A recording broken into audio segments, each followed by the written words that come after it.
I think citizens right across the country, in every corner of the country, know that you cannot have a plan for the future of the economy if you don't have a plan to fight climate change. Justin Trudeau's carbon tax-obsessed Liberals refuse to care about their own carbon emissions while punishing you for yours.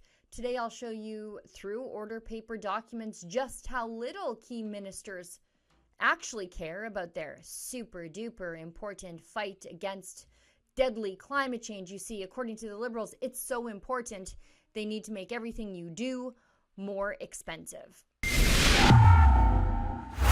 Today's story was made possible through an order paper question posed by Conservative MP Gerard Deltel, who asked the Liberal government to produce all the data from each federal ministry or agency about the carbon emissions related to airline travel within the agency or ministry. And what the Liberals didn't produce as far as emissions data goes was far more revelatory than what they actually did produce in the end. To be clear, I actually don't care about the Liberals' CO2 emissions. I definitely don't care about my own. But I do care about the Liberals' hypocrisy on the issue. Punishing Canadians with a carbon tax, exempting regions important to the Liberals while hammering other parts of the country. Because it's not about carbon, it's about politics and a wealth transfer while using the power of the tax system as a cudgel to hurt regions that reject Trudeau's green reset. Well, you have a federal government that has consistently said that there's not going to be carve-outs. I mean, certainly that's what they've been telling my province, as we've been trying to address some of the issues that we have about some of the unfairness and other policies.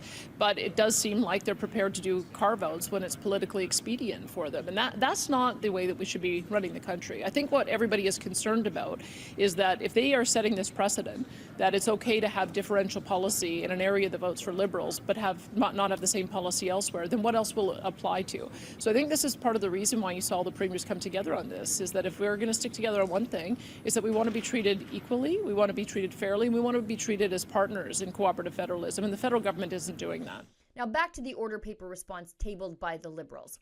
While other departments actually do track their flight emissions, agriculture answers the question, the CRA answers the question, natural resources even answers the question.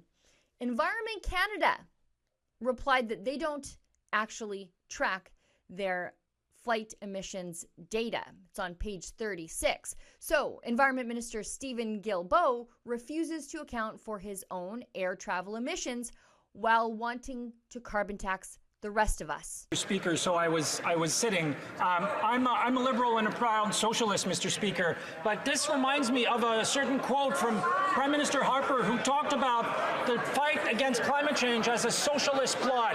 That's what the Conservative Party, and here it is, you have it again, Mr. Speaker.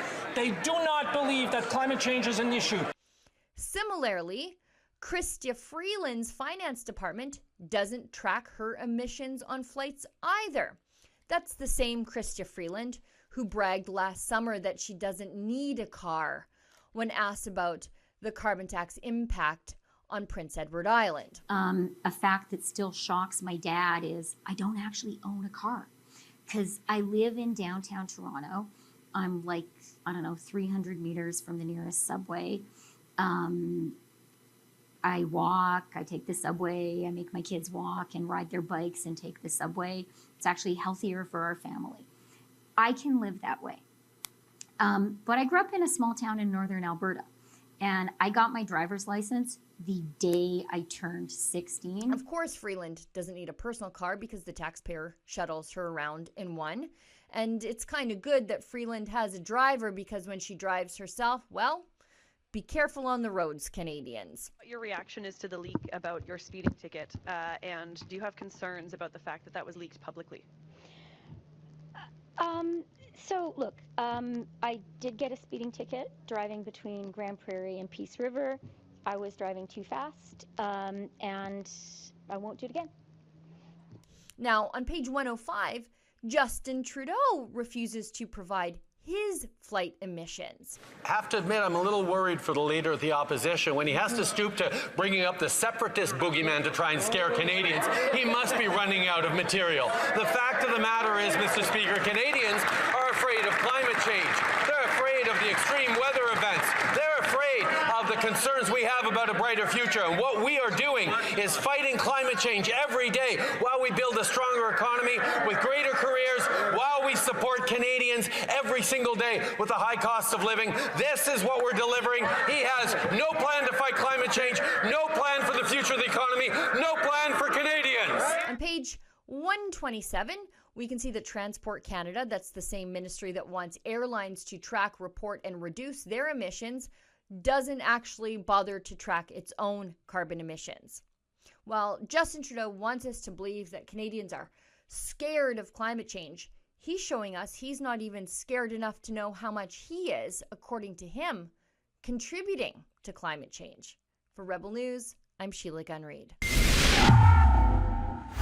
Nobody actually really cares about climate change, not even the people who are sounding the alarm bells about it. It's really about a wealth transfer, using a green reset to change everything we do. To say no to this control over our lives, please go to nogreenreset.com.